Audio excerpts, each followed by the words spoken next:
নমস্কার বন্ধুরা, welcome to Anjana's kitchen. Anjana's কিচেনে আপনাদের সবাইকে স্বাগত। সবাই আশা করি ভালো আছেন বন্ধুরা, আমিও বেশ ভালো আছি। রোজকার মতন আজ আবারও একটা নতুন রেসিপি নিয়ে হাজির হয়ে গেলাম। আজ আমি তৈরি করব ডিম দিয়ে কাঁকরোলের একটা রেসিপি। এটা যারা কাঁকরোল খেতে ভালোবাসেন না তারাও এই রেসিপিটা খেতে ভালোবাসবে। একবার এই রেসিপিটি বাড়িতে বানিয়ে দেখুন, খেতে ভীষণ ভালো লাগবে। ভিডিওটি শেষ পর্যন্ত দেখবার জন্য আপনাদের কাছে আমার অনুরোধ রইল। দেখে নেওয়া যাক আমার আজকের এই ডিম দিয়ে কাঁকরোলের রেসিপিটি। এর জন্যে 5টা কাঁকরোল নিয়েছি, 2টো আলু নিয়েছি, 2টো টমেটো নিয়েছি আর 2টো ডিম নিয়েছি। এবারে কাঁকরোলগুলোকে উপরের দিকটা খোসা অল্প ছাড়িয়ে নিয়ে আমি এইভাবে গোল গোল পাতলা পাতলা করে কেটে নিয়েছি। আর আলুগুলোকেও ঠিক এইরকমভাবে গোল গোল পাতলা পাতলা করে কেটে নিয়েছি। আর টমেটোগুলোকে কুচি করে কেটে নিয়েছি। এবার ভালো করে ধুয়ে পরিষ্কার করে নিয়ে একটা পাত্রে রেখে দিয়ে এক সাইড করে রেখে দিলাম। এখন আমি 4টে মিডিয়াম সাইজের পেঁয়াজ কুচি করে কেটে নিয়েছি আর 6-7টা কাঁচা লঙ্কা মাঝখান থেকে ফাটিয়ে নিয়ে নিয়েছি আর 12 কোয়া রসুন আমি নিয়ে নিয়েছি। এখানে রসুনগুলো আমি কুচি করে নেব আর কাঁচা লঙ্কাগুলো মাঝখান থেকে ফাটিয়ে নেব। দেখুন এইভাবে রসুনগুলো কুচি করে নিয়েছি আর কাঁচা লঙ্কাগুলো মাঝখান থেকে ফাটিয়ে নিয়েছি। এবার সব কিছু এক সাইড করে রেখে দিলাম আর এদিকে ডিম দুটোকে ভেঙে একটা পাত্রে রেখে দিলাম। এখন গ্যাসে কড়া বসিয়ে দিয়েছি।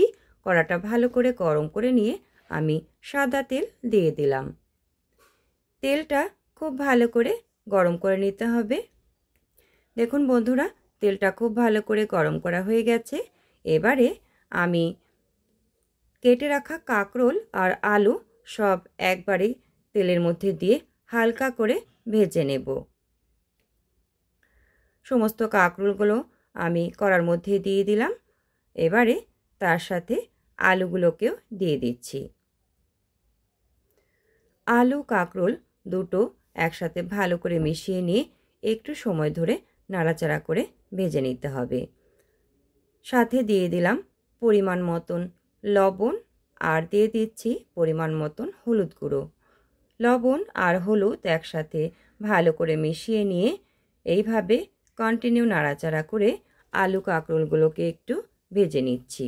মিডিয়াম ফ্লেমে মোটামুটি 5 মিনিটের মতন আমি এইভাবে নাড়াচাড়া করে একটু ভেজে নিলেই আলু কাঁকরোলগুলো ভাজা হয়ে যাবে। দেখুন বন্ধুরা, আলু কাঁকরোলগুলো খুব সুন্দরভাবে ভাজা হয়ে গেছে। এবারে আমি অল্প অল্প করে সমস্ত কিছুকে অন্য একটা পাত্রে তুলে নিলাম। এবার কড়াটাকে পরিষ্কার করে নিয়ে অল্প সর্ষের তেল অ্যাড করে দিলাম।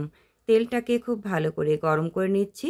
তেল গরম করা হয়ে গেলে এর মধ্যে আমি হাফ চামচের থেকে অল্প কম গোটা জিরে দিয়ে দিয়েছি। জিরেটা একটু হালকা লাল করে ভেজে নিয়েছি। তারপর এর মধ্যে দিয়ে দিলাম যে রসুনগুলো আমি কুচিয়ে রেখেছিলাম সেইগুলো। রসুনগুলো দিয়ে একটু নাড়াচাড়া করে আমি লালচে করে ভেজে নেব। দেখুন সমস্ত রসুনগুলোকে আমি দিয়ে দিলাম। এবার একটু নাড়াচাড়া করে একটু ভেজে নিচ্ছি। রসুনগুলো ভালো করে ভাজা হয়ে গেলে এর মধ্যে আমি দিয়ে দিচ্ছি কুচিয়ে রাখা পেঁয়াজ কুচি। পেঁয়াজগুলো দিয়ে ভালো করে নাড়াচাড়া করে মোটামুটি 3 মিনিটের মতন একটু উল্টে পাল্টে হালকা করে ভেজে নিতে হবে। মোটামুটি পেঁয়াজের কালারটা চেঞ্জ হয়ে আসলেই হয়ে যাবে। দেখুন বন্ধুরা, পেঁয়াজগুলো খুব সুন্দরভাবে ভাজা হয়ে গেল। কালারটা অনেকটাই চেঞ্জ হয়ে এসছে। এই পর্যায়ে আমি দিয়ে দিচ্ছি কেটে রাখা টমেটোগুলো। টমেটোগুলো দিয়ে খুব ভালো করে নাড়াচাড়া করে মিশিয়ে নিয়ে আরও একটু সময় ধরে ভেজে নিতে হবে। সাথে কাঁচা লঙ্কা চেরাগুলো দিয়ে দিলাম। এবার আমি সব কিছু ভালো করে মিশিয়ে নিয়ে একটু সময় ভেজে নিচ্ছি। গ্যাসের ফ্লেমটা কিন্তু বন্ধুরা এই সময় মিডিয়াম করাই থাকবে। এর মধ্যে দিয়ে দিচ্ছি অল্প লবণ। লবণটা আলু কাঁকরোল ভাজার সময় আমি দিয়েছিলাম, সেটা মাথায় রেখে অল্প পরিমাণে লবণ আর অল্প পরিমাণে হলুদি দিয়ে দিলাম। লবণটা দেওয়ার ফলে আমাদের টমেটোগুলো তাড়াতাড়ি গলে যাবে। এবারে ভালো করে মিশিয়ে নিয়ে একটু সময় ধরে আমি ভেজে নিচ্ছি। দেখুন টমেটোগুলো অনেকটাই সেদ্ধ হয়ে এসছে আর মোটামুটি আমাদের টমেটোগুলো গলে এসছে। আরও মোটামুটি 3 থেকে 4 মিনিটের মতন গ্যাসের ফ্লেমটা মিডিয়াম রেখে এইভাবে নাড়াচাড়া করে সমস্ত কিছুকে একটু ভালো করে ভেজে নিতে হবে। সব কিছু ভালো করে ভাজা হয়ে গেলে মাঝখানটা একটু ফাঁকা করে নিলাম। এই ফাঁকা অংশটার মধ্যে আমি যে 2টো ডিম ফাটিয়ে রেখেছিলাম সেগুলো দিয়ে দিলাম। এবার একটু নাড়াচাড়া করে ডিমের ঝুড়ি বানিয়ে নেব। এইভাবে কন্টিনিউ নাড়াচাড়া করে আমি ডিমের ঝুড়িগুলো বানিয়ে নিচ্ছি। দেখুন বন্ধুরা, ডিমের ঝুড়িটা প্রায় হয়েই এসছে। আরও একটু সময় ধরে এইভাবে কন্টিনিউ নাড়াচাড়া করে নিলেই ডিমের ঝুড়িটা সম্পূর্ণভাবে তৈরি হয়ে যাবে। আমাদের ডিমের ঝুড়িটা সম্পূর্ণভাবে তৈরি হয়ে গেল। এবারে আমি সব কিছুর সাথে ভালো করে নাড়াচাড়া করে মিশিয়ে দিয়ে আরও 3 মিনিটের মতন এইভাবে ভেজে নেব, যাতে করে একটু ঝুরঝুরে ভাব হয়ে আসে। আমাদের ভাজা হয়ে গেছে। এবারে এর মধ্যে আমি দিয়ে দেব কিছু মশলা। এর মধ্যে দিচ্ছি হাফ চামচের থেকে অল্প কম ধনে গুঁড়ো। ধনে গুঁড়োটা দিয়ে খুব ভালো করে নাড়াচাড়া করে মিশিয়ে দিয়ে আরও 3 থেকে 4 মিনিটের মতন কষিয়ে নিতে হবে। সমস্ত কিছু খুব ভালো করে নাড়াচাড়া করে মিশিয়ে দিয়ে আমি একটু সময় ধরে ভেজে নিচ্ছি। দেখুন খুব সুন্দরভাবে মশলার সাথে সব কিছু ভালো করে ভাজা হয়ে গেল। এবারে আমি এর মধ্যে দিয়ে দেব ভেজে রাখা আলু আর কাঁকরোলগুলো। আলু আর কাঁকরোলগুলো দিয়ে খুব ভালো করে নাড়াচাড়া করে আরও 2 থেকে 3 মিনিটের মতন ভেজে নিতে হবে। সব কিছু একসাথে ভালো করে নাড়াচাড়া করে আমি একটু সময় ধরে আবারও একটু ভেজে নিলাম। এবারে এর মধ্যে আমি দিয়ে দেব অল্প পরিমাণে জল। জলটা খুব বেশি দেওয়া যাবে না, কারণ এটা একদম শুকনো শুকনো হবে। তাই সামান্য অল্প জল দিয়ে দিলাম, যাতে করে সমস্ত মশলাগুলো সবজির ভিতরে ঢুকে যেতে পারে। তাই অল্প জল দিয়ে একটু সময় আমি ঢাকনা চাপা দিয়ে রেখে দেব।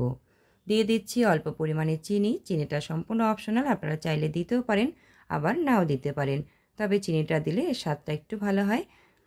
আমি এই রান্নাটা সম্পূর্ণ কাঁচা লঙ্কা চিরেই করেছি, আপনারা চাইলে এখানে লঙ্কার গুঁড়ো দিতে পারেন। এবারে আমি ঢাকনাটা বন্ধ করে দিয়ে 5 মিনিট রেখে দেব মিডিয়াম ফ্লেমে, যাতে করে সব সেদ্ধ হয়ে যায়। 5 মিনিট পর ঢাকনা খুলে নিলাম। নাড়াচাড়া করে ভালো করে দেখে নিচ্ছি। দেখুন আলু আর কাঁকরোলগুলো খুব ভালো করে সেদ্ধ হয়ে গেছে, আর সমস্ত যে মশলাগুলো ছিল জল জল ভাব ছিল সেইগুলো একদম শুকনো শুকনো ভাব হয়ে গেছে। আরও মোটামুটি 3 থেকে 4 মিনিটের মতন গ্যাসের ফ্লেমটা মিডিয়াম রেখে এইভাবে একটু ভেজে নিতে হবে, তাতে করে আরও একটু শুকনো শুকনো ভাব হয়ে আসবে, তখন খেতেও ভালো লাগবে। সবশেষে আমি দিয়ে দিলাম গরম মশলার গুঁড়ো। এই হাফ চামচের থেকে অল্প কম গরম মশলা গুঁড়ো দিয়ে দিলাম। এবারে গরম মশলা গুঁড়োটা ভালো করে মিশিয়ে দিয়ে নাড়াচাড়া করে একটু সময় ধরে উল্টে পাল্টে নাড়াচাড়া করে ভেজে নিলেই তৈরি হয়ে যাবে আমাদের ডিম দিয়ে আলু কাঁকরোলের রেসিপিটি। দেখুন বন্ধুরা, কতটা লোভনীয় লাগছে দেখতে। এবারে আমি গ্যাসের ফ্লেমটা বন্ধ করে দেব, কারণ এখানে আমাদের যে জল জল ভাবটা ছিল সেটা সম্পূর্ণভাবে শুকিয়ে গেছে, ঝুরঝুরে ভাব হয়ে এসছে। এবারে আমি গ্যাসের ফ্লেমটা বন্ধ করে দিয়ে কিছুক্ষণ ঠান্ডা করে নিয়ে পরিবেশন করবার জন্য অন্য একটা পাত্রে তুলে নেব। তৈরি হয়ে গেল আমাদের ডিম দিয়ে কাঁকরোলের রেসিপিটি। বন্ধুরা, আমার এই রেসিপিটা আপনাদের কাছে কেমন লাগলো অবশ্যই জানাবেন, আর আপনারা একবার হলেও এইভাবে ডিম দিয়ে কাঁকরোলের রেসিপিটি বাড়িতে বানিয়ে দেখবেন।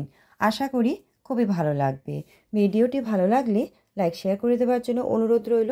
আর নতুন বন্ধুরা, আপনারা যদি আমার চ্যানেলটি এখনও সাবস্ক্রাইব করে না থাকেন তাহলে চ্যানেলটিকে সাবস্ক্রাইব করে দিয়ে পাশে থাকবার জন্য অনুরোধ রইল।